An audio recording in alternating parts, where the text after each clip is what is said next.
video, we're going to talk about joins and what it means to do several different types of joins in SQL.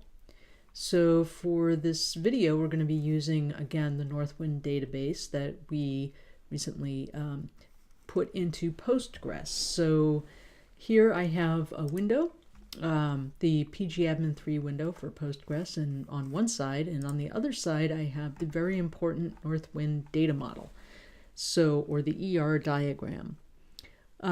So first thing I'm going to do is just make sure I'm connected to the database, and it appears as though I am.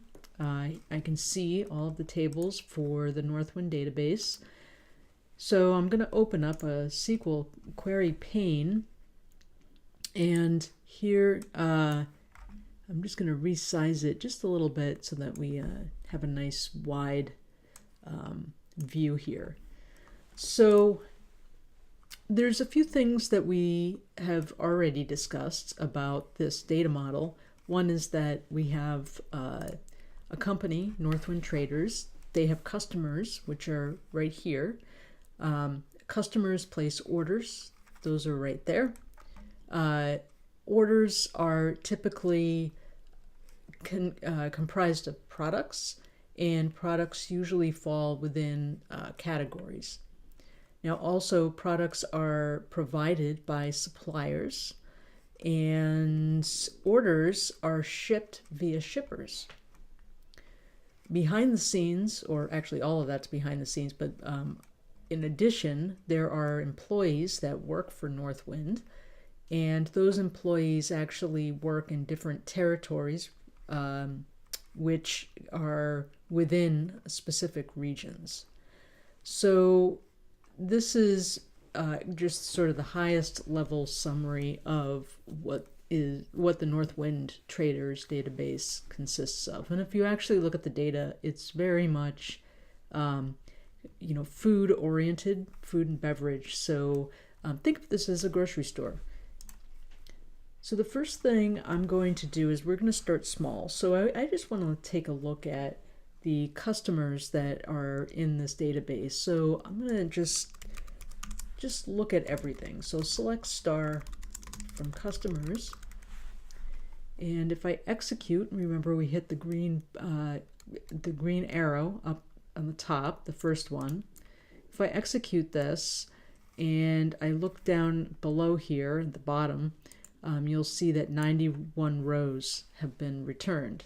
So that kind of gives me a hint that there might be about 91 customers in this database. And the reason why I don't say this conclusively is because there could be duplicates. I have not seen any as of yet, and based on what I see in the ER diagram, it's probably not, but it's never good to assume that there are not duplicates until you actually do a good analysis of the data model. Anyway, moving forward, we have customers. Let's just take a look at our orders as well. Before we do that, just very quickly, we'll be focusing on the company name. The customer is typically, in this particular, it looks like sort of a wholesale thing. The customer is yet another company, so it's business to business. They reside in some city in some country. So that's probably the extent of what we'll talk about in this video regarding customers. So now let's look at orders. And again, I'm just going to do the same thing. And when I have more than one query, it's good just to highlight the one that you're planning to run. Otherwise, it runs them in sequential order, and it just takes time. So if I do an execute on this query, I get 830 rows returned, which leads me to believe that there might be 830 orders in the database. So this is good information, but looking at these two things exclusively, it doesn't give us the whole story. what we really need is we need to know what's going on with customers or what's going on with orders with respect to customers and or orders. So it's not just the customer and it's not just the order, it's the customers placing the orders. So the way we can do this, the easy way, is we can actually, well, let's just see if we can figure out if there's any customers that don't have orders. We can do this by doing a select star from orders, whoops, where customer ID is not null. And this is a very special series of keywords. Is not null means that if you were to look in the customer ID column in the orders database, which just happens to still be up here, this column right here, it would return something only if this was not null. So this will tell us whether it's a 1-to-1 ratio or if there's something else going on here. So this is sort of like, I wouldn't go so far as to say it's data forensics, but it's certainly a way to dissect a database to really understand what's going on with respect to the data. So let's run this. I'm sorry, I made a typo. Let's try that again. There we go. So I look down here after running this query and I see that there's 830 rows. So it leads me to believe that there are as many orders as there are customers. It doesn't necessarily mean, I'm sorry, there is at least one order per customer. But that doesn't mean necessarily that all customers have placed orders. So let's turn this around. I'm just going to copy this and paste it. But I'm going to change this to customers just to see if the same thing holds true in customers. And I believe there were 91 customers. So let's see. No, I take that back, actually. We can't do that because it would always not be null. So, well, we can do it and see. So, of course, we're going to get 91 rows because the customer ID, bing, bing, bing, it's a primary key, so it has to exist. So that's actually just an invalid query. Not invalid technically, but invalid logically. So the next thing we could do is we could look for the company name with respect to the orders. So we know that there are 830 orders in this database, but what we don't know is which customer placed which order. So to do that, we can actually run a query, a very simple query. And I'm just going to copy and paste this query. In the simple query says this. It says we're not going to get all of the attributes because that would just be too much data. So we're just going to narrow it down to, we're going to get the name of the company, the city, and the country from the customers table. And we're also going to get this from the orders table. We're going to grab the customer ID from the orders table. And when the customer ID in the customers table is equal to the customer ID in the orders table, we'll have a match. And that's when we'll actually return something. So let's see what happens when we run this. So here I get 830 rows. And what that's telling me is that all customers have orders. So now that we've established that all customers have orders, and the nice thing here is that we have all of the customer information here. But what if Well, first of all, it's difficult to read some of this. So this is, all over the map. There's not a lot of organization associated with this. So let's actually throw in a nice keyword called order by. So we're going to order by the country. And you write the keyword as order space by, and you write the attribute or column name. In our case, it's going to be country. And I can either put the keyword ASC, which is short for ascending, or I can put DEC, which is DESC, which is descending. We're going to do ascending, and I'm going to select this query and run it and see what happens. So right now everything's sort of a mess, but now it's all in order by country. Now I could have done it by company name, or I could have done it by country and then by company name. Sorry.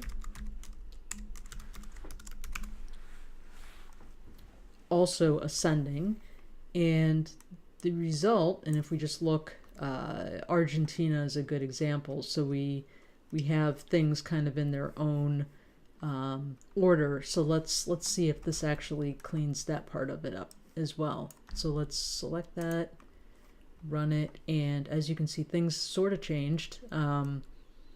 They're within each country, everything is in alphabetical order. Now, if I had done it the other way around, it would have ordered the company first, and then within each country, within each company, it would have alphabetized the country. So that's how that would work. But let's say I just want totals for each company. If I just wanted totals, and by totals I just mean how many orders for each country did we have? I can do that, and I'm just gonna, well actually no, I'm not gonna delete that. I can do that by using the following command. Here I do a select, and the ship country, which is in this list somewhere right there. So the ship country right there, and a count as the total. And this will become evident what this means in a moment. Now I'm getting it out of the orders table because I want to know how many orders per country. And I'm going to group these by ship country because that's what I want to get my totals on per country. So basically, how many orders were placed for each ship country. And I'm going to order this because it's a lot easier to read. I'm going to order it by shipping country. So I'm going to select this. And you can see that what I'm getting back is this first column, ship country, which is just the text that was in each of the records for ship country. But what it's done is it's actually put the count in this column, the total column. It's put a total count of the number of records as opposed to each and every record. And the way that it figures out how to do the counts is it looks at this group by. So it says for each country, so I grouped everything by Argentina. And so if I look at the count for all of Argentina, that would be 16.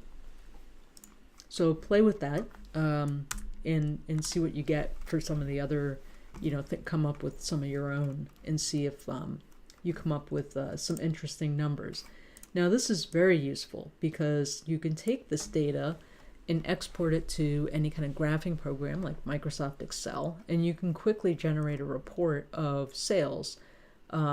you can look at, you can see trends, like, for example, Germany and the United States seem to have the most sales or orders placed to them. So there's, there may be a reason to make a marketing change, or actually, change shipping companies because of cost in those countries or whatever. There may be some business decisions that get made. So now let's move on to joins. So we have several types of joins that you can make. There's a inner join, there's the left join, the right join, full join, and all of these joins have a specific purpose. And we'll start with the left join. The inner join for the moment. So let me just copy a statement down here. So this is an example of an inner join. Now, the way that I would read an inner join is I would look at where are we getting the data from, first of all. So the primary data source here is this table, customers. And then I would look over in customers here and say, okay, this is the table we're dealing with. So then I see I'm only getting the company name from customers. So where am I getting the rest of the data? So I must be pulling from somewhere else. So it appears as though I'm pulling from orders.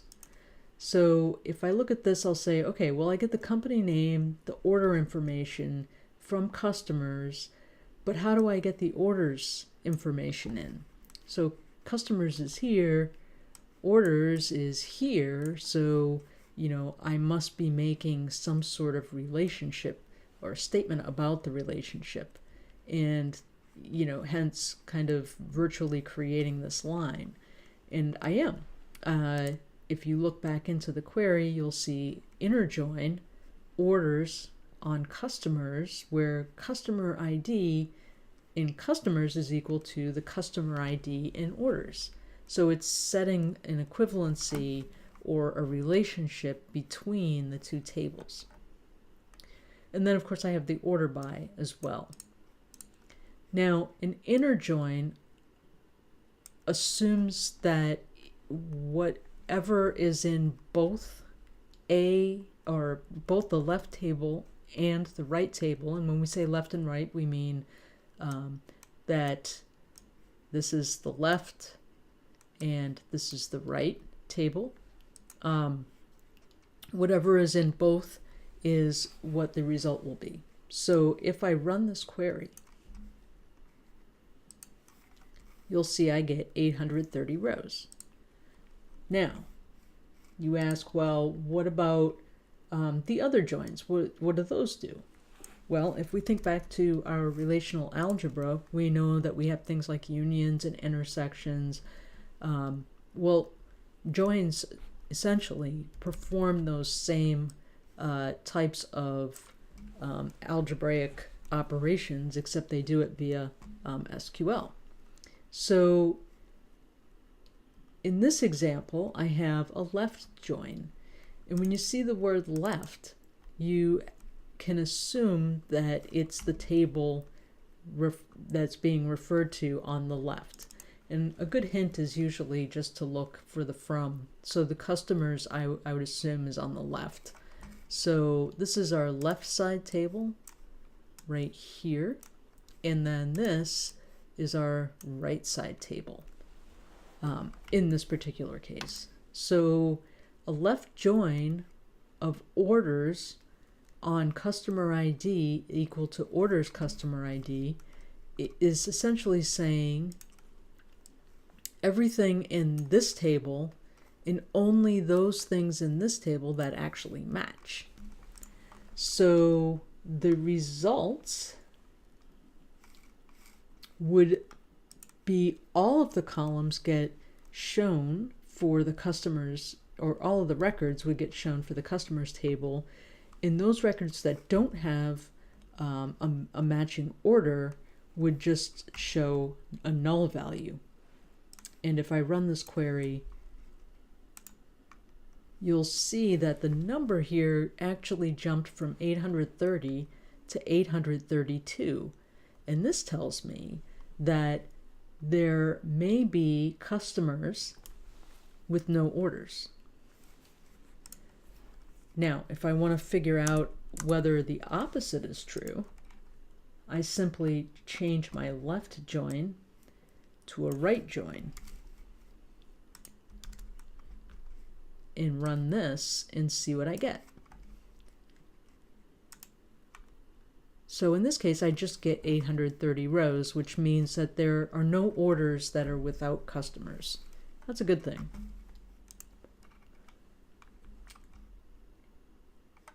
Now, if we look at the ER diagram, we just want to apply this just to a different scenario. If we look at the ER diagram, we'll also notice that orders have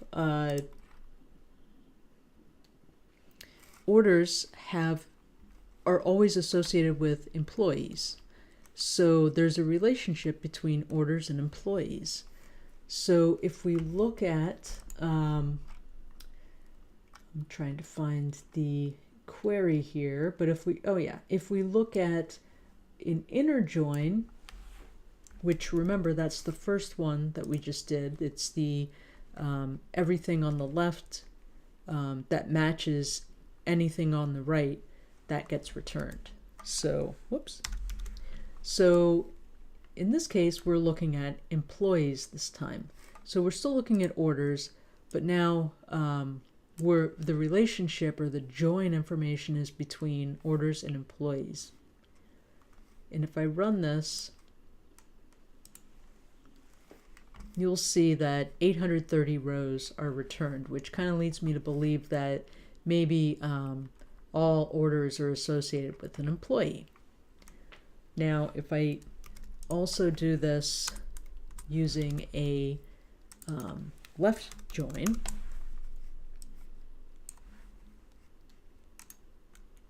I still get 830 rows.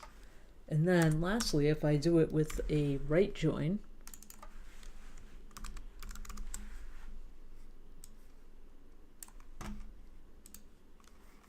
I still get 830 rows. So it's pretty boring.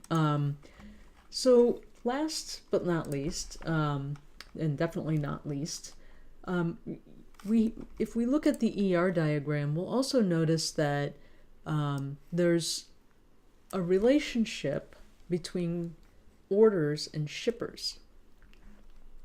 So the orders always have some company that is actually designated as the shipping provider, or the person that's going to, or the organization that's going to actually handle the shipment of whatever products were ordered. And each order may have a different shipper associated with it, probably depending on where their location is or where they need to ship to. So again, orders are associated with customers. So how do you make this full relationship between these three tables? Well, the answer is actually a lot easier than you think. Instead of one join, you actually just do two joins. And the way we do this is we just put the two joins right in consecutively, one after the other. Now, there is one thing to note on joins, is that there are no commas or anything separating each of the join statements, and so just make sure that you don't put commas in there. You'll probably get some sort of an error. So in this case, we did our original inner join on customers and orders based on customer ID, but then after that, I do another inner join on the shippers table, and I join the orders with shippers. And in this case, it was a little vague, but the ship via field or the ship via attribute in orders should equal the shipper ID. There's a relationship, a foreign key relationship there between the shipper ID and ship via. It's not, blatantly obvious that that's the case, but so if I run this, I get 830 rows. Now, what if I changed the inner join for shippers, the second inner join? What if I change it to a right join? So if I change that to a right join, what that's telling me is that I'm getting all of the customers with orders, or I'm getting all the customer data associated with an order, but then I'm joining orders or shippers on orders. So orders would be our right side and shippers would be our left side. So if we're doing a right join, that means that all orders will get listed, but if there's no shipper, it will be it will have a null value in any of the attributes in the shippers table. So we are bringing back an attribute, which is company name, from the shippers table. So in this case, we may not have a value in some cases in this particular attribute, and we'll see this by running it. So I get 833 rows returned, which is more than the 830 orders, which tells me that something is not right. So now I'm just looking at the company name for the shippers. That's the shipper's company name. And I'm just looking for anything that doesn't have a value. And I have a feeling it's at the end. Yes. So it becomes evident now that UPS, DHL, and Alliance shippers have no orders coming out of the orders table that are associated with those. So that probably means that maybe UPS, DHL, and Alliance don't offer shipping to a specific region, or whatever the case might be. There are no orders for these shippers to ship. So that kind of concludes a high-level overview of joins, and I hope that it was helpful.